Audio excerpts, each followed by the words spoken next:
of a place further than the universe, episode 12.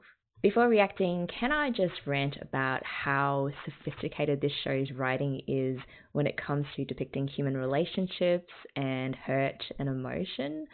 I already know that I'm going to be watching this anime again in the future because it is so well constructed with so many different nuances and hidden clues in the story that at this point it's almost like a gigantic 1,000-layered cake. Last episode, we saw our girls rally around Hinata, who finally learnt that she doesn't have to take what her former trackmates did to her with a brave smile and a forgive all attitude, that it wasn't her fault that the 30 years were sore, sad losers over her being and doing her best. If I had to pick a favourite moment, and there were lots of them, I would say it was that moment that Shirase confronted Hinata about all of this, and then Hinata stops her, takes her hands and says, "Your hands are enough," which is sort of at the point where my heart kind of broke a little bit.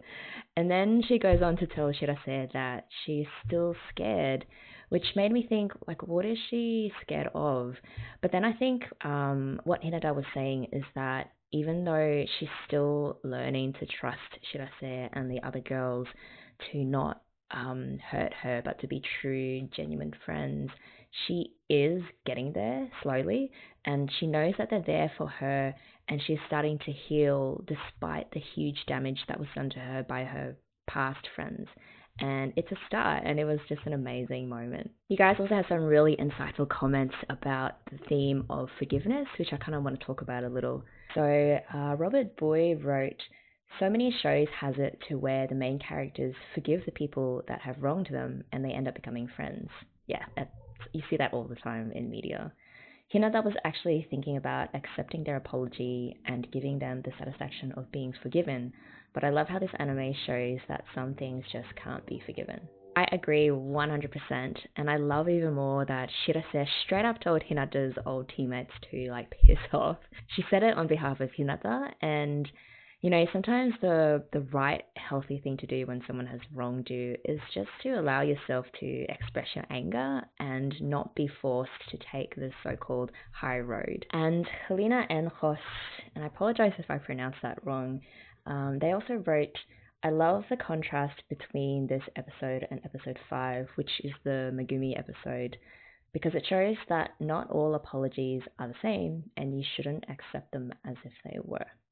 That is so true, because I was also thinking about the differences between how Megumi apologized to Kimari and why forgiveness in that scenario made sense. And Helena explained it really well, that the difference is that Hinata's friends don't really mean it. They wrote some random offhand email and they just want to cash in on Hinata's fame by being part of the Antarctic expedition. As in real life, which this show is so great at depicting, it's not always the case that you have to or you can forgive and forget. Forgiveness is like a long process and it looks different for different people. And people evolve over time, they go back and forth on it, and sometimes they struggle with it for the rest of their lives. I do think that forgiveness is a powerful thing, and it's often a really important part of the healing process. Like, you read these incredible stories of people who, for example, forgive the murderers of their children, and all power to them, but it takes a lot of emotional energy to come around to that, and it's rarely, if ever, straightforward. By all means, forgive if it helps you, I guess, lighten your own burden, but also it's not on you ever to do so in order to reassure the person in the wrong that they're off the hook. The other really awesome moment last episode was when Shirase was saying to Hinata's trackmates, "No, she's moved on from you.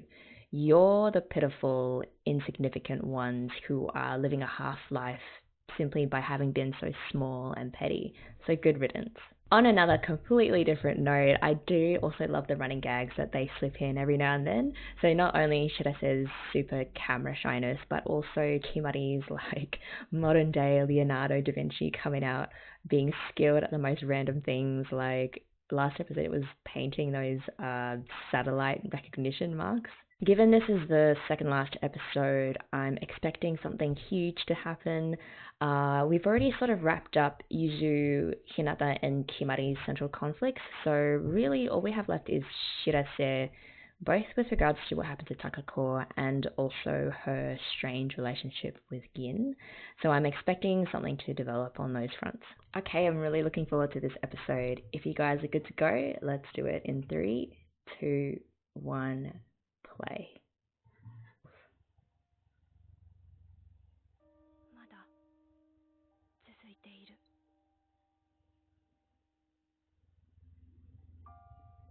Stage 12. Just straight up opening with the sadness. Okay.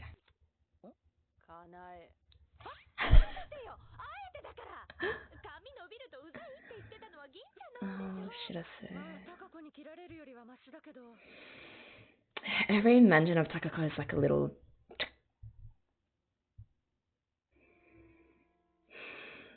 She doesn't know how to handle it. Yeah. Oh my gosh, she's... Yeah, see, that's what I thought as well. Like, she would be all emotional about her mom, but it's just... It's still all really tight, locked away in her heart.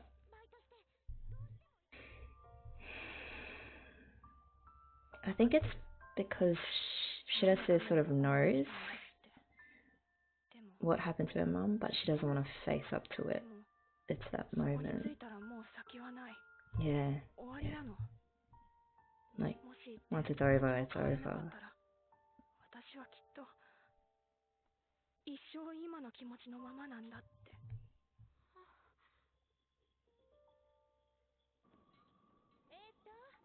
Oh my god.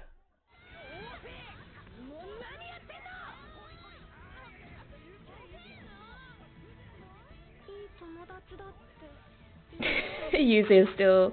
Wait, check dictionary, what is a friend?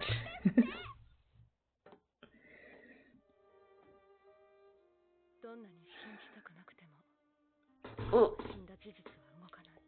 Oh, God. Okay, it's better. It's better that it's said out loud. Like, we all been new.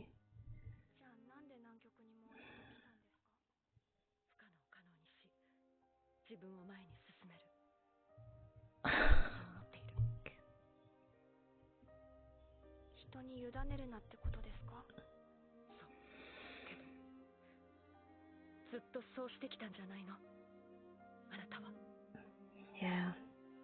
It's her own drive, like it's... Oh god, this violin music.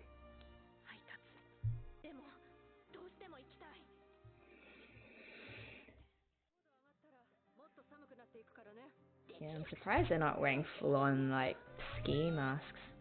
What's with the banana? What?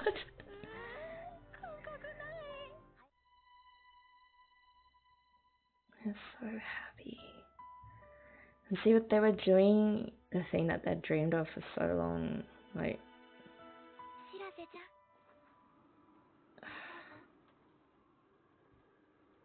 Oh, Kimari.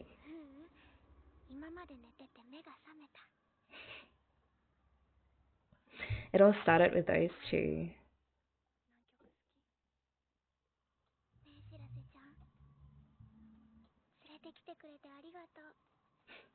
That's the second person that's thanked Shirase for taking them. And I feel like, so that adds just an additional reason for Shirase to have been there. Like, it's not just about her mom now, it's about these girls. And that makes it better.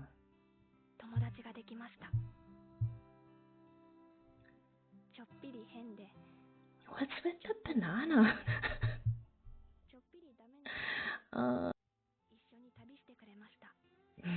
That's so beautiful.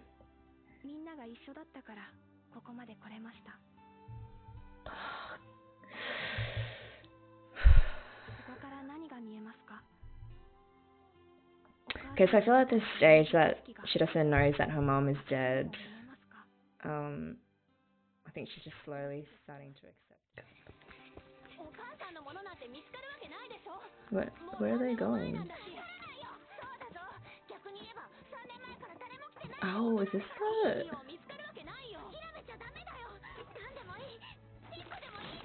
Oh no. This is the last place that Takako is known to be. Are they gonna find anything?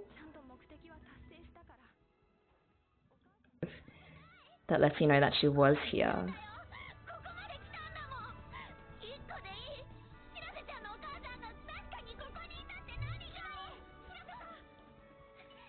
Oh shit.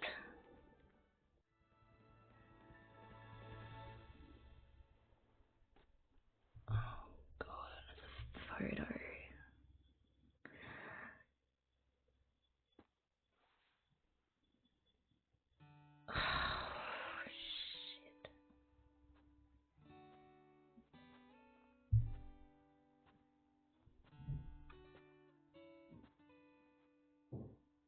Oh no, it's a laptop. Oh, oh my god, space.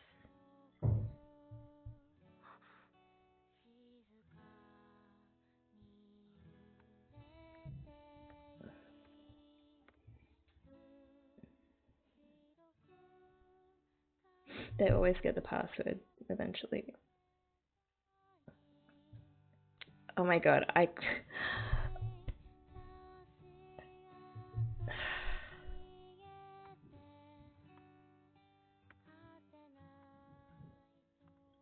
Oh, I missed what the password was. It must mean something.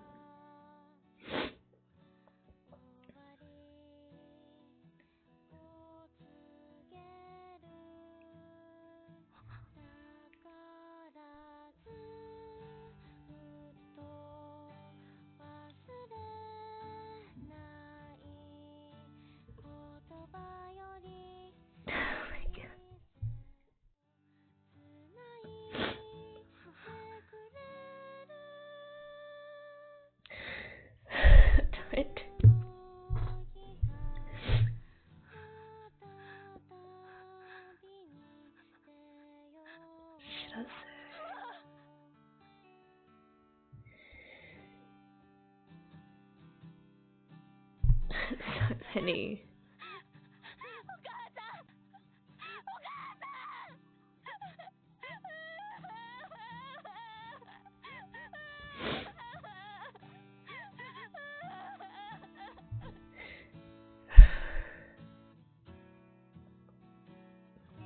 It's tears.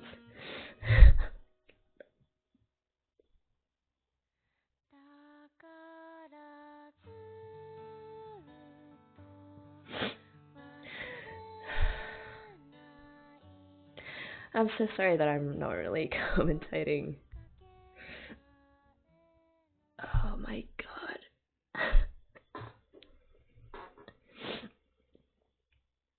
I haven't cried in so long, guys.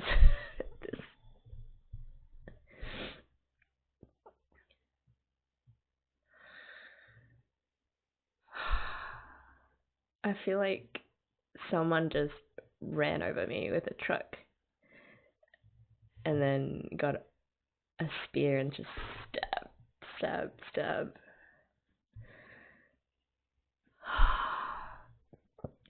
I'm a mess. I hope you guys are doing okay, because I'm not okay. Okay, there's a post-credit scene. No?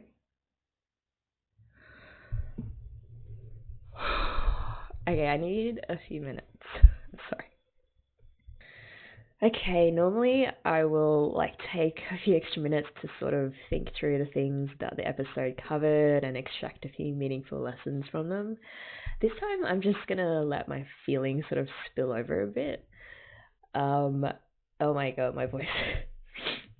As you can probably tell from my ugly, sniffly crying, god damn it, that scene paid off so well. They got me good. They got me so good. I can still hear Shirase's voice ringing in my head, like when she was crying out for her mom. That voice actor is incredible. Okay, I had to pause for a bit because my glasses were fogging up. Damn it. Okay. I mean, God, where do I start? To think that they've been planting these seeds of Takako from episode 1 and just slowly releasing that tight emotional thread until just then, when it all comes unraveling in one instant. I know that from the start you can kind of assume that Takako is dead, but somehow they just gave enough vagueness and like talking around the issue that there was still a teeny tiny thread of hope to cling on to. At least I was clinging on to that hope, which I think is exactly what Shirase was doing as well. Even when Gin said out loud that Takako is dead, it still wasn't quite real, and it could have just ended there. Like, they could have left it up in the air, you know, and not gone for that killing blow. But they did. The killing blow was those unread emails, and that one moment was encompassed all 3 years of Shirase's suffering, of all the uncertainty, the loss of a mother. And look, I don't have direct experience of losing a parent yet. I have friends who have, and from my like external view, I can't speak for them, it's such a long, ongoing process of grief that never really resolves. Sometimes you have good days, other days it just smashes you so hard, and I can't imagine the emotional strength it takes just to get through day by day. This show, again, portrayed the reality of it all so sensitively and with such dignity as well, if that even makes sense to say. The part I really loved was how they showed Hinata, Yuzu, and Kimari outside the room crying along with Shirase. Like real empathetic tears. And I'm just tearing up just thinking about it, because I think I relate to that. Like, I myself can never claim to know the pain of losing a parent, but for a friend who has, I would want them to know that I'm here for them, that there aren't really any words to say except just to be present. And just to add another layer on top of that, unless you're like a cold hard ass with no pulse, I think that scene would have triggered some kind of empathetic response in anyone. And if you connect with the scene, and if thousands of other people who have watched this show connected with it, by virtue of that shared experience, that connects all of us as humans. And that is such a powerful thing for a show to do. We all know grief and loss in some capacity, and regardless of whether or not we get along or agree on certain things or have the same views, which we never do 100% of the time, there are still some things that are universal, and we need to hold on to those things to keep our humanity. Okay, I'm going to get a huge shot of espresso to help me recover from the pain of this episode. I'd love to know what this episode meant to you guys, what it made you feel. I don't know what's going to happen in the next one. I'm a little bit scared now, but I would love to have you all join me for one last time. So until then, I wish nothing but happiness for you, no tears. I'll see you guys soon.